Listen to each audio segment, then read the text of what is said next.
day 226 of the war in Gaza, the IDF has been conducting ongoing airstrikes hitting more than 70 Hamas targets throughout Gaza over the past 24 hours.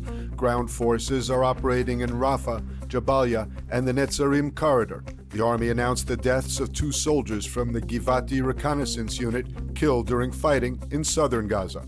The IDF said that paratroopers killed dozens of terror operatives during fierce clashes in the heart of Jabalia, in neighborhoods that the military did not operate in previously.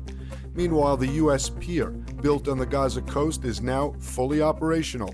Trucks of humanitarian aid began moving ashore through a temporary pier built by the U.S. military with Israeli cooperation. The pier is bringing humanitarian aid to Gaza by sea for the first time in 2 months.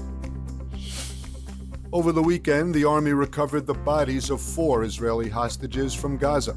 Last night, the army announced that it recovered the body of 53-year-old Ron Benjamin, who was murdered near Mefalsim, and his body was taken to Gaza on October 7th. Earlier, the army announced the recovery of 3 slain hostages returned in a special mission. Benjamin's body was recovered near those of Itzhak Gellerenter, Amit Buskila, and Shani Luk in the Thursday night operation. It's believed that 124 hostages abducted by Hamas on October 7th remain in Gaza. Not more than 89 are believed to be alive. The International Court of Justice in The Hague heard the charges of South Africa to order Israel to halt the military operation in Gaza.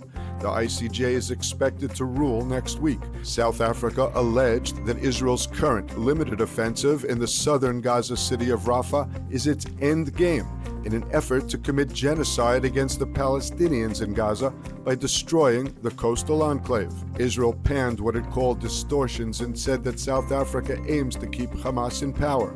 Israel pointed to efforts to supply aid as proof that South African genocide claims are false. Israel said the petition would deny Israel's right to self-defense, let Hamas keep attacking, and likely seal the fate of the hostages. Experience the power of truth with ILTV News. If you're looking for quality content and captivating visuals, join our news community and become an integral part of our team as we embark on a mission to unveil the real Israel, dismantling the web of lies and misinformation that surround reporting on Israel. By subscribing to ILTV News, you will not only have access to the latest updates, but you will also amplify our message, creating a ripple effect that carries the truth far and wide.